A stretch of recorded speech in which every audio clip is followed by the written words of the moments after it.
very much, Sophie, and thank you to the organizers for the invitation to come. So I wanted to begin my talk by reflecting on two recent natural disasters in the United States, Hurricane Katrina, which struck the Gulf Coast in 2005, and Hurricane Sandy, which struck the Northeast last year. Both hurricanes caused massive damage. In economic terms, they were the costliest natural disasters in U.S. history. Although they affected vast areas of coastline, Sandy and Katrina focused attention first of all on the vulnerability of two cities, New Orleans and New York, with large concentrations of people, infrastructure, and real estate. Despite these similarities, it is striking that these two events provoked very different kinds of reflection among scholars, journalists, and other kinds of critical observers. Hurricane Katrina insistently directed our attention to the past. This is true in part because events like Katrina had occurred before and their recurrence was expected. For example, in 1965, Hurricane Betsy struck New Orleans, inundating major parts of the city. In Betsy's wake, federal disaster planners developed a supermodel of an even more devastating hurricane strike on New Orleans. Since then, many large hurricanes have hit the Gulf Coast. Katrina was nothing if not imagined, and widely anticipated. In the wake of Katrina, this history of past hurricanes and past anticipation of future hurricanes threw harsh light on other elements of the past. Most immediately, it focused attention on the failure to protect New Orleans through structural works and on the lack of preparedness to respond to the disaster. But for many critical observers, Katrina cast light on a still deeper level of prior determinations. The vulnerability of certain groups living in certain places pointed to a history of racism and economic exclusion that was inscribed in the very structure of flood protections, the layout of New Orleans, and in government unpreparedness for the event. Moreover, the very marginalization of people living in these vulnerable areas made them less able to prepare for disaster or to cope with its consequences. In this critical understanding, Katrina was not a natural disaster, but a social disaster. Neil Smith, the critical geographer, wrote that the New Orleans population was, quote, vulnerable not because of geography, but because of long-term class and race abandonment, exacerbated by the dismantling of social welfare by Democratic and Republican administrations alike. A very different critical discussion followed Hurricane Sandy 7 years later. For a variety of reasons, Sandy did not point so insistently to the past. One is that no equivalent event can be found in the historical record, which dates back to 1851. This is not to say that Sandy was unthinkable or entirely unanticipated, but experts deem such an event to be entirely improbable, extremely improbable, not entirely improbable. The relatively competent government response meant that there was less cause to dwell on past failures of preparedness. Finally, it was much harder to read Sandy's effects onto the prior determinations of social marginalization. The patterns of vulnerability that it rendered visible did not unrelentingly follow existing lines of economic or racial difference that were hardwired into the very spatial and material pattern of settlement, as had been the case in New Orleans 7 years earlier. Instead, Sandy provoked intense reflection on the future. Specifically, it focused attention on a climate change future in which events like Sandy, so foreign to historical experience, will occur with much greater regularity. Most centrally, Sandy was understood to provide a window on the ever-increasing vulnerabilities of systems that are essential to collective life. The system for providing refined gasoline to New York was crippled for weeks due to shutdowns of local refineries and oil terminals, and to delays in reopening local waterways that had to be checked for storm debris. Emergency generators in hospitals, which were often placed in basements that were flooded, were rendered useless. The subway system was flooded, as the Transportation Authority had no way to seal off tunnels or stations from encroaching seawater, resulting in billions of dollars of damage. Through these breakdowns, it seemed, a catastrophic future announced its arrival in the present. So here we have a very stylized account of how two events were problematized by a range of critical observers. One event pointed to the past, to the determinations of the social field, to racial division and economic exclusion. The other pointed to a future that is different from the past. Here, the vulnerabilities of greatest concern are those of critical systems upon which collective life depends. Energy, transportation, and emergency services. Now, of course, I'm overdrawing this distinction. After Hurricane Sandy, waste and poverty were indeed discussed as sources of vulnerability, although the conversation about them was much more muted than had been the case after Katrina for obvious reasons. Meanwhile, many commentators did speculate on the connections between Katrina and climate change, and on the increasing vulnerability of some critical systems, such as the oil infrastructure in the Gulf of Mexico. So if we dig into the complex reaction to these two events, we find that these two kinds of critical reflection are messily combined. But despite this messiness, or perhaps because of this messiness, I want to insist that this stylized contrast points to a meaningful difference. That is to say, it points to something, this distinction tells us something significant about the contours of our world today. We live in a vulnerable world. By this, I do not mean what is usually meant by this claim, that we are increasingly susceptible to various kinds of stresses and shocks. As we all know very well, that is true in some ways and not others, in some places and not others, and for some people and not for others.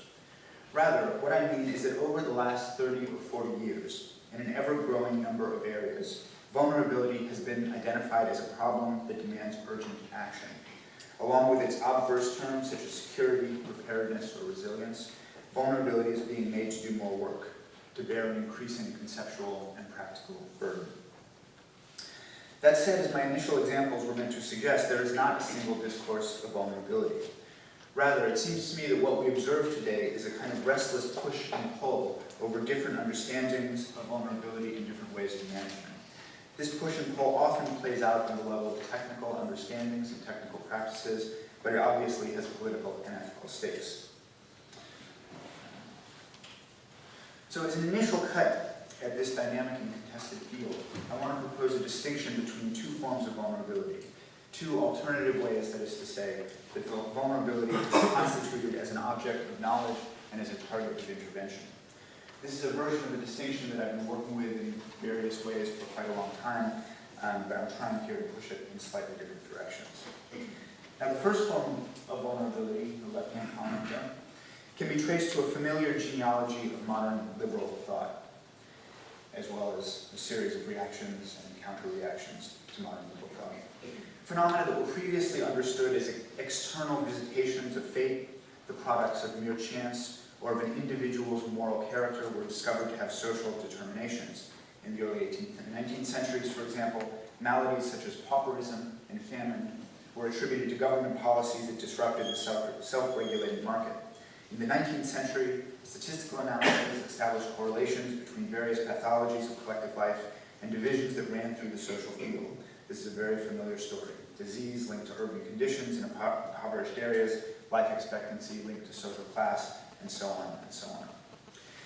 This latter form of reflection was turned to the problems of vulnerability much later, in the 1970s, specifically in relationship to natural disasters, which is a sort of interesting episode that I can't comment on here.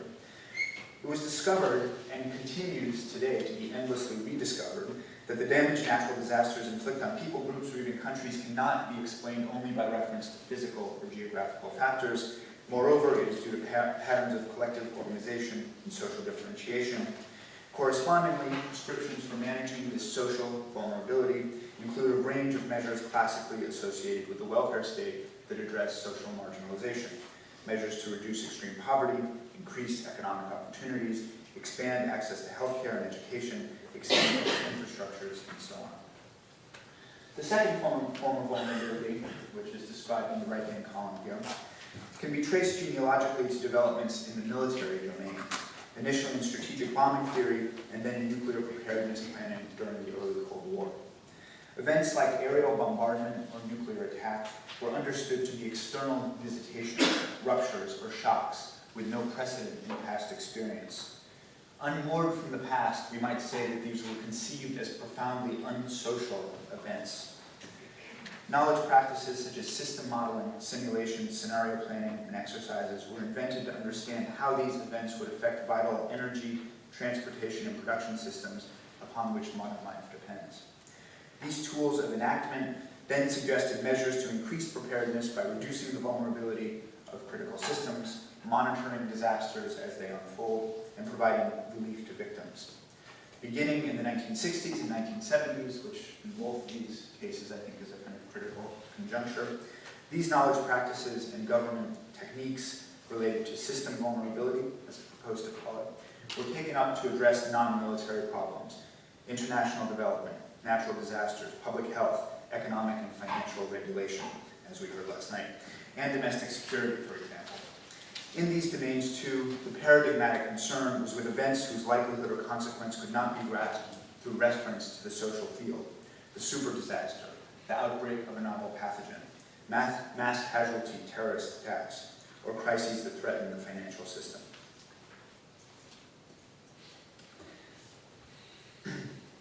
Now, having introduced this distinction, I want to more or less repeat the qualification that I made after my initial examples.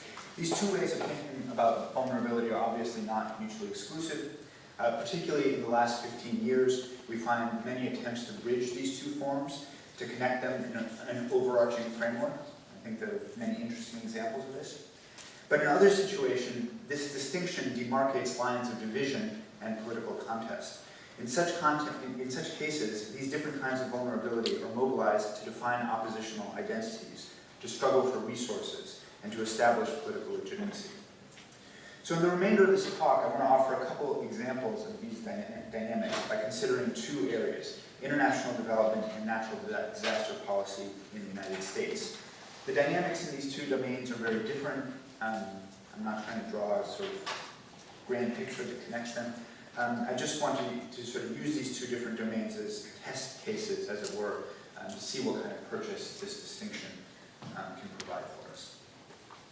So let me first turn to the field of international development, which is an area in which vulnerability talk has really exploded in the last 15 years.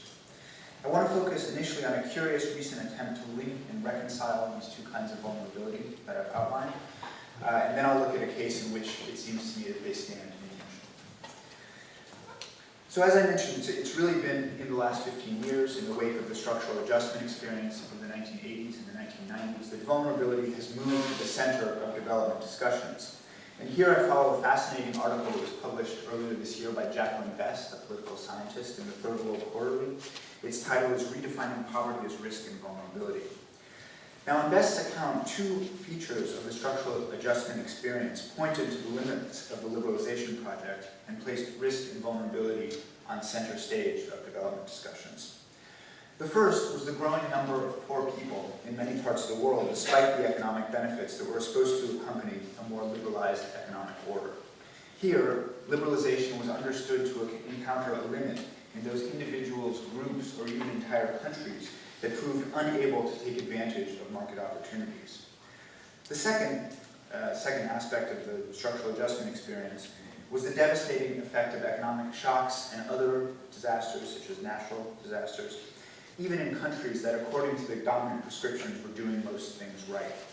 The Asian financial crisis provided an initial crucial example, and obviously the recent global financial crisis has provided another. Here, liberalization met its limit in shocks that could not be absorbed through market mechanisms for managing risk. These two problems were interconnected, since it was observed that shocks increased poverty and disproportionately affected the poor. Now, Jacqueline Best shows that in light of this experience and following a significant internal struggle at the World Bank in the late 1990s, increasing emphasis was placed on policies to promote pro-poor growth. Crucially, she discerns in these proposals what she calls a novel ontology of poverty. Poverty is no longer understood only as a static condition, a level of income, for example, or a particular level of human development. It is also a dynamic state of readiness or unreadiness for future events, whether these are positive economic opportunities that have to be seized or negative shocks that have to be weathered. Now, from my point of view, it's the latter aspect of this that's of central interest. Vulnerability to unanticipated shocks is defined as a critical dimension of poverty, or a constitutive element of poverty. And the reduction of vulnerability becomes a crucial aim of measures to alleviate poverty.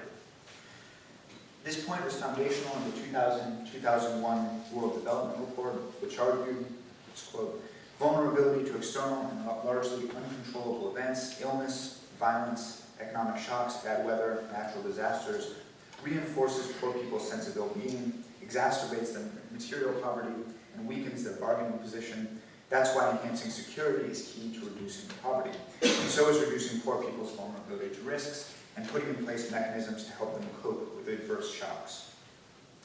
But what precisely does any of this mean? What does it mean to enhance security, reduce poor people's vulnerability to risks, and help them absorb shocks? Does this new focus on pro-poor growth address social vulnerability by targeting sources of marginalization and long-standing social disparities? Or does it focus on the vulnerability of critical systems and mechanisms of response? And how does this task of vulnerability reduction relate to the project of liberalization? So material for answering these questions can be found in a number of quite high-profile documents that have come out, and some of them quite recently from the World Bank. Prominent among these are a social protection strategy from 2012, which actually Best spends a lot of time on, as well as a concept note for the upcoming 2014 World Development Report, which is due out this fall, whose topic is managing risk for development. I want to dwell for a moment on this latter document. In discussing risk management for development, it also makes a case for understanding development as risk management, and therefore of development in part as the management of vulnerability, development as the management of vulnerability. As such, it provides a window on how social vulnerability and system vulnerability interact in this new imaginary of development. So I'm going to focus on a table that appears in the appendix of this document. It's kind of headachy, and there's a lot of information there, so I'm just going to highlight a couple different parts of it as I discuss them. So focusing initially, well, it's like so yellow and so orange in between. So focusing initially on the axes. So the columns, whose titles are listed there across the top, refer to different components of risk management. The concept note defines these as mechanisms through which people, quote, mitigate the losses and improve the benefits that they may experience while conducting their lives and pursuing development opportunities. I love this, the idea of people running around pursuing development opportunities. Pursue a development opportunity. So the subject here is the risk-taking agent, and these are the agent's tools for anticipating or responding to various risks. The first three columns refer to various mechanisms of ex-ante preparedness before an event occurs. So knowledge about risk, mechanisms of protection to lower the likelihood or the impact of a negative outcome, and insurance mechanisms to transfer risk from resources from good times into bad times. The fourth column refers to ex-post coping mechanisms, which the report defines as, quote, actions to lessen the impact of negative outcomes should they occur and to recover from them. So this all sounds very much like mechanisms of system vulnerability as I've described them. And this feeling is strengthened when we turn attention to the rows, which are a list of systems, actually. What the concept note calls social and economic support systems, ranging from the household and the community up to the financial system and the national economy. It notes that these systems, quote, support people's risk management by, first, alleviating the vast array of constraints they may face, and second, controlling aggregate or systemic shocks. So if Jacqueline Bess identifies a new dynamic ontology of poverty, we have here a kind of new ontology of the collective order in which poverty is located. People and their systems, quote from the report. People as managers of risks and systems as sources of resilience. These systems are also the targets of government intervention, which are listed in the boxes in these charts. That's what this chart defines as the appropriate government intervention at the level of these different systems corresponding to these different risk management mechanisms. So what do the contents here tell us about the aims, instruments, and obligations of government in this framework? I just want to make a couple of comments. So first and foremost, we note that it does not in any way, shape, or form suggest abandoning liberalization as a core project. Quite the contrary, the concept note argues forcefully that a flexible and well-governed market economy is a key source of resilience. So thus, if we look at the bottom here, we see the key pillars of structural adjustment are actually central to this framework. Fiscal austerity, monetary and exchange rate policies, and trade promotion policies are all mentioned explicitly. We might also note that the chart refers to policies that had at best an ambiguous relationship to structural adjustment. So there's mention of counter-cyclical macroeconomic policies, including fiscal stimulus, capital flow management policies, but nonetheless, a liberalized, flexible, and stable market economy remains a kind of unquestioned background and baseline to this vision. At the same time, we find explicit recognition that certain kinds of events present risks to these economic and social support systems whose management requires government intervention. Thus, we find a range of measures for addressing systemic risks and vulnerabilities that cannot be absorbed through strictly market mechanisms. So in the domain of natural disaster policy, the chart refers to early warning systems, disaster relief, catastrophe insurance, climate change adaptation policies, and natural disaster risk reduction measures. In the domain of finance, we have systemic risk monitoring, simulation of financial crises, exercises for managing them, regulatory and supervisory interventions, and crisis resolution measures. Now, to pause for a moment, it may be tempting to see this as a proposal for a system vulnerability apparatus that simply operates alongside and functions as a necessary complement to an unaltered project of liberalization. And again, in reference to last night's talk, maybe we could call this Haldaneism. Following a suggestion recently made by Jeremy Walker and Melinda Cooper, these policies to reduce system vulnerability and increase resilience might be understood to fit comfortably with a rather pure vision of market order. And it might be further tempting to suggest, as Jacqueline Best does, that this focus on shocks and systemic risks and this dynamic ontology of poverty tends to, and this is a quote from her, downplay the problems of the chronically poor and to, quote, de-emphasize subtler sources of vulnerability, such as those associated with gender, class, ethnicity, or other structural fault lines. But actually, I don't think that that's what is at stake here, or at least it's not the only thing that is at stake here.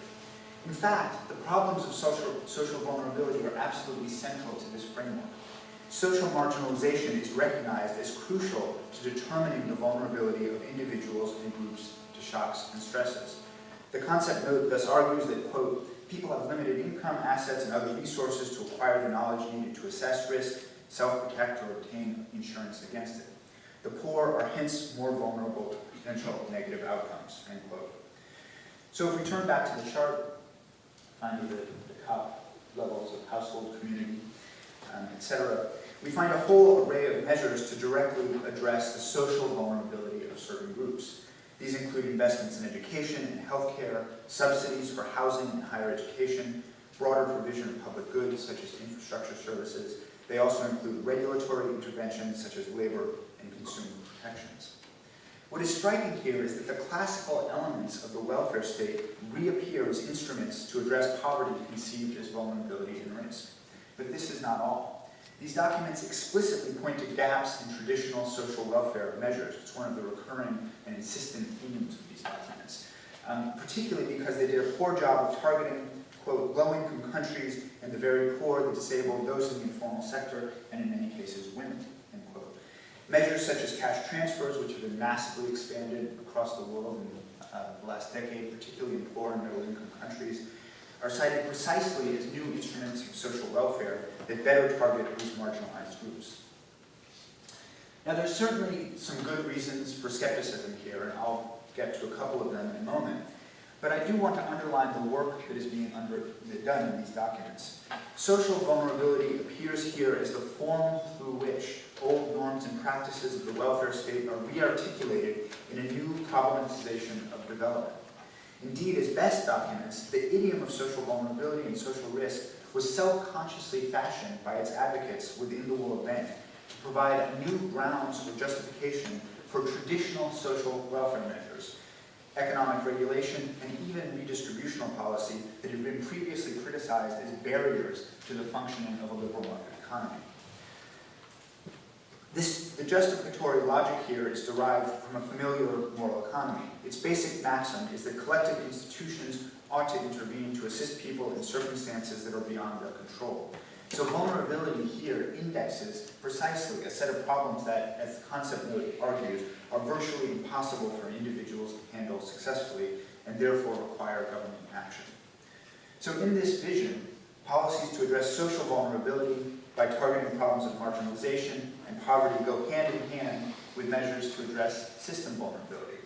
The 2012 Social Protection Strategy rather cheerily observes that, quote, institutions that promote opportunity are often integrated with those supporting resilience and equity. And the 2000-2001 World Development Report, which I mentioned earlier, proclaimed that, quote, there is no hierarchy of importance among these instruments used to address social vulnerability and vulnerability to shocks. Quote, the elements are deeply complementary. As is often the case in these kind of programmatic visions articulated by the World Bank and other development agencies, all good things go together. But sometimes, of course, they don't. When we consider how vulnerability is addressed in particular policy areas or through specific instruments, things inevitably look more complicated than this. Measures to address the vulnerability of systems to future catastrophes may stand in tension with measures to address social vulnerability by targeting patterns of poverty or underdevelopment that are inherited from the past. Here I will take another case from the domain of international development, namely small island developing nations. You can see all the little labels there, sorry. A collection of 52 island or low-lying coastal territories. In the last 2 decades, the small island developing nations have played a central and rather exemplary role in international discussions of vulnerability. In looking at them, we see how vulnerability, and specifically, as I'll make clear, it will become clear in a moment, a specific kind of vulnerability, becomes the site of identification and struggle, to gain recognition, to claim resources, and to valorize certain kinds of claims, inevitably and inescapably at the expense of others. So until the early 1990s, the special issues of small island nations were primarily associated with the economics of smallness and remoteness. Factors such as poor transportation and communication and low resource endowments were thought to contribute to underdevelopment and relative poverty. But in the last 20 years, discussion of small island nations has increasingly focused on their vulnerability to external shocks that are outside their control. Because these countries' economies are undiverse and heavily dependent on international trade, they are thought to be susceptible to international financial crises and fluctuations in global commodity prices. Moreover, since these nations' territories are overwhelmingly low-lying and coastal, they are highly prone to damage from natural disasters, and this environmental vulnerability obviously becomes ever more acute with rising sea levels, which may render some of these territories entirely uninhabitable. Over the last 25 years, this problem of vulnerability to external shocks has been the focal point of mobilization by small island nations in the international community. A key contention in this mobilization has been that vulnerability should be taken into account in the international system. Here I'm just going to consider one important example of how this works and how this mobilization has been organized, namely these countries' qualification for what's called least developed country status, because it nicely illustrates how the distinction between social vulnerability and system vulnerability can come to have political stakes. And here again I'm following the work of a political scientist, actually a former student of mine named Catalina Areasa, who's worked on small island nations in her investigation of what she calls the technopolitics of vulnerability. The category of least developed country, or LDC, was invented in the early 1970s in the context of discussions around a new international economic order. Inclusion in the category was initially defined using conventional indicators of development, such as GDP per capita, or somewhat later, human development, when those kinds of indicators were developed. Beginning in 1991, the same measures were also used to define exclusion from the category. If a country's indicators improved, it would be nominated for graduation. The specter of graduation proved to be of singular import for those small island nations that are also LDCs. These countries are profoundly dependent on foreign aid. I saw one estimate that over 20% of their GDP is accounted for by foreign aid, so it's huge. Meanwhile, their access to many sources of foreign aid hinges on their status as LDCs, which determines eligibility for an ever-growing range of aid programs administered by the UN, the World Bank, and a number of other international agencies. But these countries' relatively strong economic performance has threatened their status as LDCs. Indeed, since the graduation of Botswana in 1994, which was the first graduate from LDC eligibility after the possibility of graduation was created in 1991, all of the candidates for graduation from LDC category have been small island nations. In response, these countries began an unprecedented mobilization around the transformation of the graduation criteria. They argued specifically that a vulnerability index should be one indicator used in determining least developed country status, thus forestalling their graduation. That was the attempt. Now, it should be clear that in this mobilization, it was crucial for these countries and their advocates to argue that the kind of vulnerability faced by small island nations could not be indexed by measures of poverty, underdevelopment, and human development, since they were graduating on the basis of those criteria. So Lino Bergoglio, an economist who constructed the first economic vulnerability index, has written that GDP or GNP per capita, the traditional measure for inclusion in the LDC category, often conceals the reality of vulnerability faced by these small island nations. Bergoglio thus writes that, quote, in the case of economic, environmental, climate change, and disaster vulnerability, the thrust of the argument relates to damage caused by external forces and is not the result of domestic policies. This is the kind of vulnerability faced by small island nations. He contrasts this to what he explicitly calls social vulnerability, which he writes is connected to internal factors. This distinction was accepted by the Committee on Development Policy, which is the UN technical committee that actually considers questions of inclusion or exclusion in the LDC category, and which began employing a vulnerability index based on this distinction in 1999 to make their determinations about LDC status. Vulnerability, according to the committee, reflects, quote, the main kinds of exogenous shocks faced by low-income countries and their exposure to those shocks. It does not refer to those internal factors that result from domestic policy failures. Again, the social determinants of vulnerability are excluded from this index. Arayasa has described the significance of this definition in striking terms. In the LDC index, vulnerability is no longer socially produced. We might also note that in these restrictive definitions of vulnerability, there is a kind of hint of a claim to moral priority. The kind of vulnerability that arises from exogenous shocks is outside a country's control. It is a vulnerability for which a country cannot be held responsible. The implicit contrast speaks for itself. Social vulnerability is that kind of a problem for which perhaps a country should be made to take responsibility. On one level, this is a very minor case. The total population of small island nations is small enough that their claims on resources may not have provoked a tremendous amount of concerted opposition. But I think we can find in this case the general form of a problem in a question, or a series of questions, that's likely to become ever more significant in our vulnerable world. Explicitly, the argument of the small island nations is that we should attend to the poor and the vulnerable. That is to say, the vulnerable should be afforded considerations that are granted to the poor or underdeveloped. But when the question concerns access to a limited pool of funds, as of course it does in this case, this must inevitably mean the poor or the vulnerable. The technical construction of vulnerability is then necessarily linked to questions of political morality.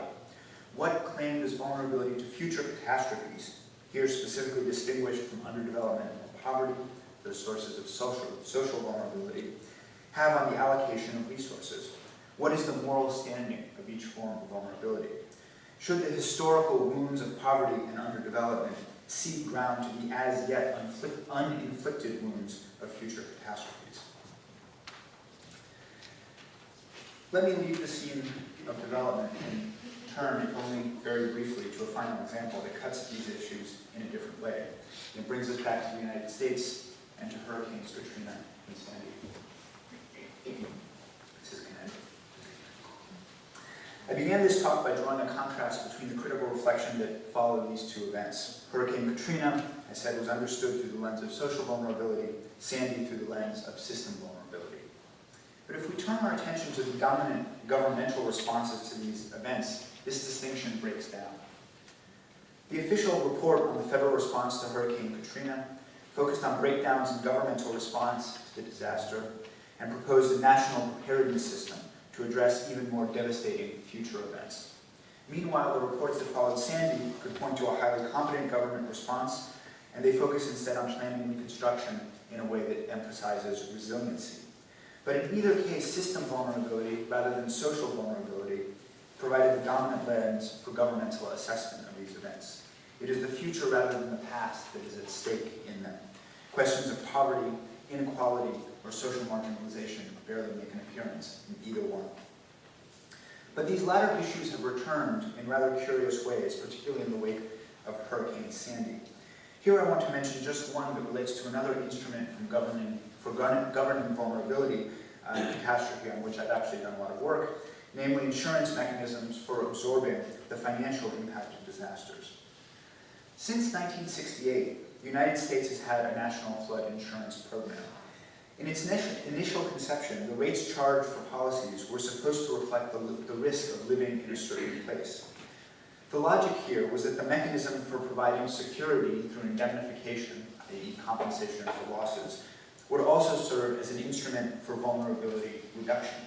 Because residents of floodplains would pay much higher premiums, people would have an incentive to move to areas where risk was lower. In the decades after the creation of this program, however, this mechanism did not work out as planned. Provisions to keep rate low, mostly to protect homeowners, was thought to be an unreasonable burden to impose on them, meant that insurance premiums were never allowed to rise to reflect the risk of living in a particular place. Far from providing an incentive to move out of flood-prone areas, flood insurance thereby served to subsidize residents in such areas by providing security against loss at a minimal cost. This rather perverse arrangement persisted for decades, and many argue that it has materially contributed to flood losses in the United States over the past half-century. But it was increasingly called into question in the last 10 to 15 years, most notably after Hurricane Katrina in 2005, which overwhelmed the reserves of the federal flood insurance program, which to date has incurred something like $24 billion in losses. Among other things, i.e. losses above what premiums cover. Among other things, insurance premiums